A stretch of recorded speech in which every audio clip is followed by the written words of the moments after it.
Hey there. It is day 211, 365 days towards racial change. My name is Thomas Nyback. Thanks for hanging out with us for this short time. Here talking about black issues in America, more or less. It's about power, control, and structures, social dynamics in America, and how these issues run along a color line: black skin, white skin. I I hesitate to say verses. I use verses loosely if I use it in that context.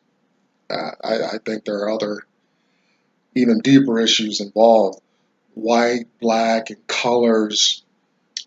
Oh, they're the tip of the iceberg, the window dressing, if you will, on some deeper dynamics.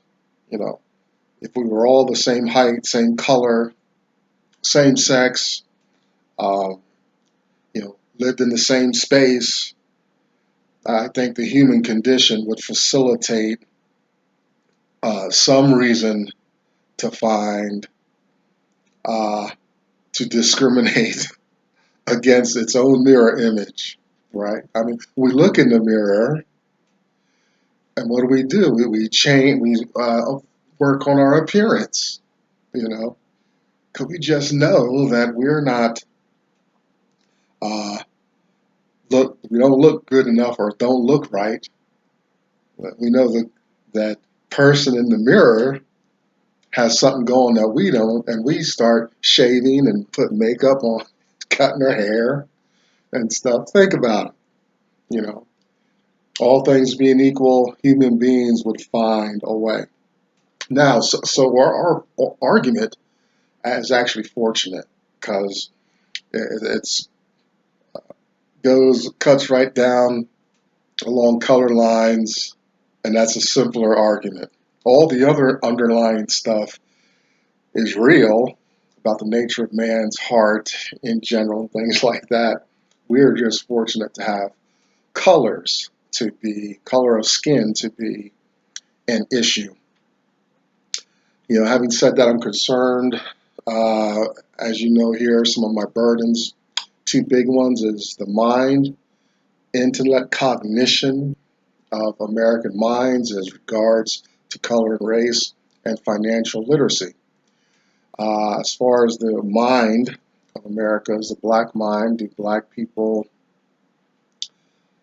live self-determined lives, self-empowered lives? Dr. Anderson, who I'll introduce to you in a moment, uses self-empowerment. I use self-determined. There's some fluctuation of difference there, but we're both, I think, after the same thing. For me to be able to cut my own path in America as an American citizen and not encounter resistance and walls because of my blackness, you know. So at the, mentally, am I there? You know, this project has helped facilitate some growth, um, but I want to have the actual experience of not feeling as though my color were an issue when I'm granted or denied something in America. I don't want to be granted or denied. How about that? I want to participate. I want to compete without a handout and without um, expending a whole lot of energy, more than my white counterparts. Same for the white mind. How do white people get on and get along and think? You know, um, do they understand their privileged status? Are they intentional about their position and how they uh, move in America and around the globe? Do they understand how uh, their skin color is a oh such a plus in the world when it comes to power, wealth, and resources? There's a kind of an automatic um, a way to automatically have all those things where the color of the skin eliminates a whole lot of barriers in America. And actually, it's an American phenomenon, I would say, as well. Around the world, yeah, people of darker skin are going to have their challenges, but something happens in America when people get here, live here. We find some way to um,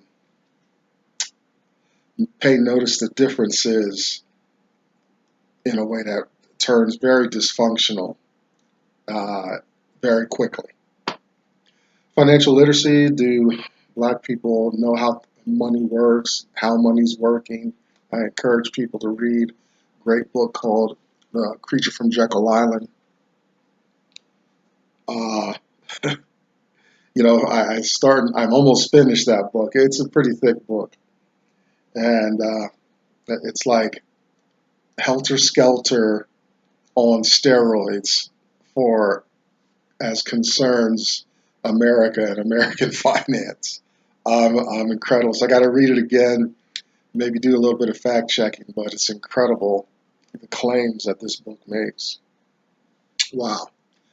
Like I said, I'm going to introduce Dr. Anderson. He's the one that motivated me to do this project. Oh, I've never met him. He's never said, Tomlins, go do a year-long project, anything. But his work was just so dynamic and timely that I just had to jump on it.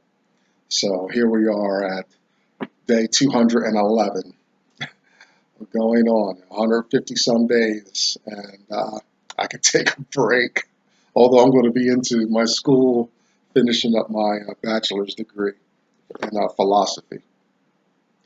He wrote 3 great works. He's written a lot of stuff. He's all over YouTube. Easy to find. Dr. Claude Anderson. Black history reader on when questions you never thought to ask. Black labor, white wealth, search for power and economic justice. And Dr. Anderson's national plan to empower Black America, Powernomics. You can find Dr. Anderson at powernomics.com. Also know that August 10th is his proposed Black holiday, a harvest holiday or something like that. If you go to powernomics.com, you'll see a link there, harvest holiday or something like that, and you can get more information there. Behind me, you see the hashtag #US2 symbol. You'll find Black women supporting one another and stuff. There's sexual assault and women's issues there. Always got to give a shout out to our females. Check out Black Enough, BLAGGENUF, kind of a Black Facebook experience. If you cannot find your flavor here on the World Wide Web, then do what I did. Start your own little project and see what happens. This is a cleansing process for me, and I'm being able to articulate my experience as a Black man in America. Let's see. Oh, and we are in our long extended version of Uncle Tom's Cabin. I've done this for a lot of reasons. Big one is because I'm going on my first planned vacation. It took a little while, but it's cool. I'm doing it. Flying on planes and traveling on trains and stuff. Travel, vacation stuff. I'm tickled thinking about that. But in light of that, I had to streamline this project, so we're doing an extended version of Story Time, Uncle Tom's Cabin, moving the story along. And it's good. A lot of talking points, get some context, and I think you'll like how this lands and everything. At day 211, we're in chapter 25, split it up into a couple parts. Today is part 1. And Eva's sick. They're at the vacation home near Lake Pontchartrain up north of New Orleans in Louisiana. And I hope I did not throw anybody off. I think I misreferenced where they were at. I thought they had left the vacation home and come back to the plantation. That that did not happen. They're still up at Lake Pontchartrain. So let's clear that up from the get-go. Anyway, uh, so emancipation and all this is happening in the midst of talking about Eva's illness, and seems to be terminal, and um, she keeps failing and failing, and she's going backwards physically, and raising a lot of concerns through the household. And they, uh, this chapter 25, it's called the Little Evangelist, and we'll find out why as we dive into this. But Eva is declining, and she's showing no signs of recovery at this time. Okay, chapter opens, we find Marie and St. Clare, husband and wife, just chilling. They're at their summer home, vacationing, the coolness of the lake, just chilling out. And Marie, we got to, Harriet Beecher Stowe injects Marie's character into this, just so we can see these polar opposites. We've got a young girl legitimately sick, and then we got her narcissistic mother feigning all kinds of illnesses and being such a drama queen around the house, trying to be sicker than her daughter. In a way she is, and everybody kind of knows it, but they got to put up with it because she's the mother of the house. But this drama queen keeps having her moments, and she's trying to trump her daughter. That is her illness. She's not ill. She's perfectly healthy. Uh, but she's sure if she can manufacture the right complaint, she'll gain some attention. And she's probably the type of person that just goes on and on until she gets some damn attention. They can't live just being and being in a secure state. You got to get everybody around you all jammed up and stuff to get a reaction. Someone so numb that they can't deal with themselves. Right? So Marie, we're going to see her a lot on this. I'm just prepared. It comes up a lot. I don't think it's a spoiler alert, but when we see Eva's condition spoken about, Marie is lurking around the text to try to do worse than is actually happening, what's going on. Now, Ophelia, Tom, and Eva went out to services, and they went to a Methodist service. We can guess that Tom had to wait in a carriage. Tom probably did not go inside and worship with all the white folks, especially, they're at the summer lake, so this is a upper crust of white folks. This ain't common white folks out in the country. These are people, this is their second home, their second space where they come to chill out. So it's very, you can imagine they're dressed extra well, and they're singing proper hymns and they're having their proper church. I really want to lay this out because them going to church and so much biblical imagery is going to be introduced to us throughout the text for a couple days here. So laying the foundation, there's a piety about this. Now Eva is it has a genuine flair for it. We're not surprised at her affinity for spiritual things and all that.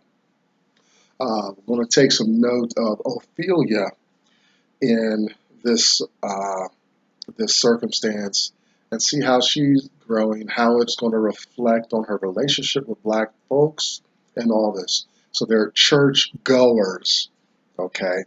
And we might not appreciate it so much today. It's 2019. You can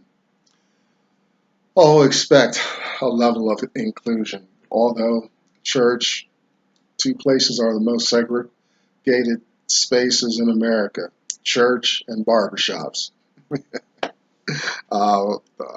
know, that's not feeling. Church definitely, barbershops maybe, but definitely churches.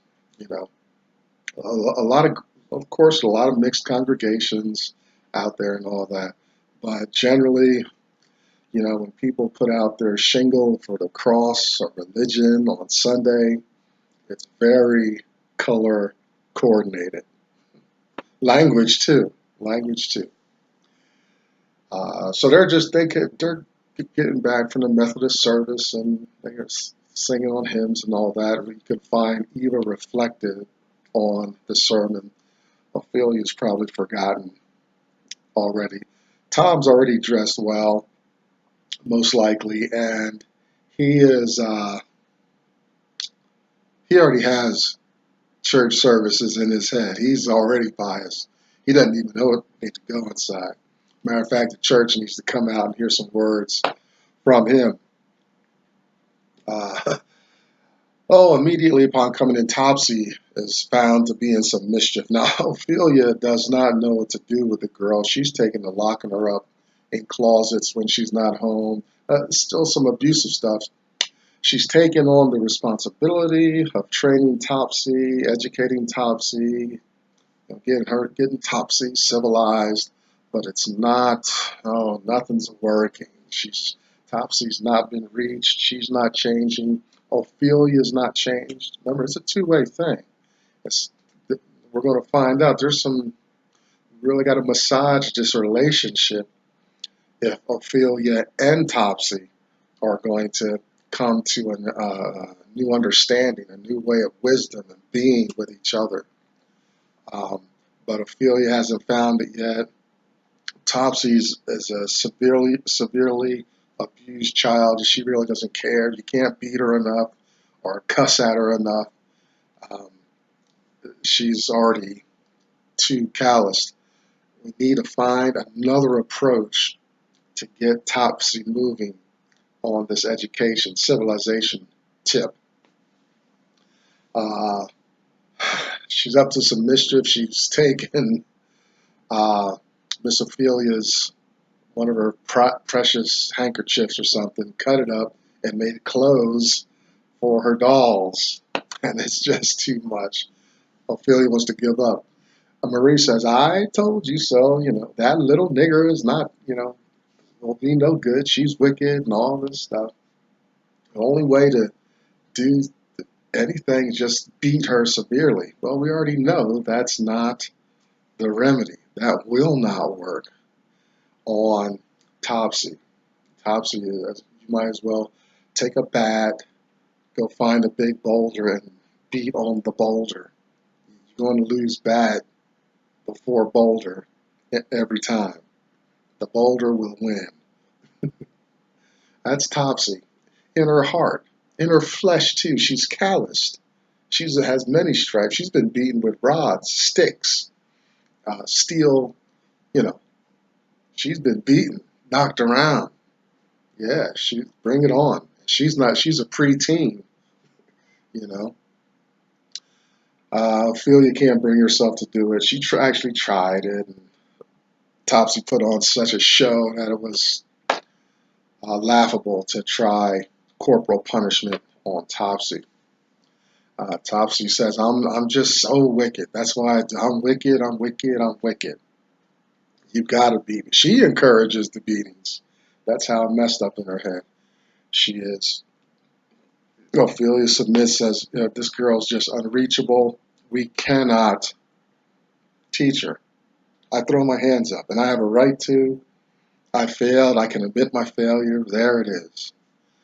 Here comes St. Clare. Now, all through the story, with this Ophelia and Topsy business, St. Clare's like, uh, I told you so, but remember, St. Clare initiated the challenge. In a way, he wants to see it work, you know, uh, but his motivation is to get Ophelia to realize her northern hypocrisy. Ophelia is not this all-inclusive, altruistic white person from the free North. Yeah, St. Clair says, we've said it here many times so far through Uncle Tom's Cabin, is that St. Clair says, yeah, we're racist, oppressive, and all that, but it's open, it's out there. We do it publicly. It's concealed up north. You're not so inclusive up north. Racism is still up north.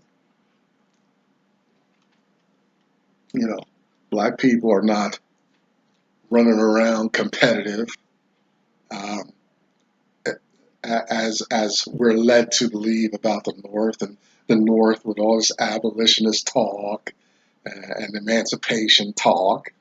You know, so he wags his finger at Ophelia once again. We're going to find every time she's up against it, here comes St. Clair with some reverse psychology to motivate Ophelia to get it together and try harder, because you're about to be exposed as a hypocrite. Uh, and this one time, not so much a spoiler alert, but it's St. Clair goes to one of the roots. He's talked about emancipation, about abolition, some of the other stuff about the North. Now he's at the heart. It's Sunday. They just came from church. St. Clair goes right at Ophelia's relationship to the gospel, to the Bible, and things like that. And he says, Ophelia, look, and he's relaxing with his paper, and he feels comfortable because he knows his art. He's got a sound argument. And she's not just training the girl, but she's navigating. She's got to process this because St. Clair is right. So she's got to process how she's going to proceed. He puts his finger on Ophelia's relationship with God. And one of his statements is like, it's no point sending missionaries and all this, your nice northern churches got missionaries in Africa, China probably, Middle East, and stuff like that, maybe the Pacific Rim and whatnot. It's no use of that. Even maybe South America, although that's still a pretty new space.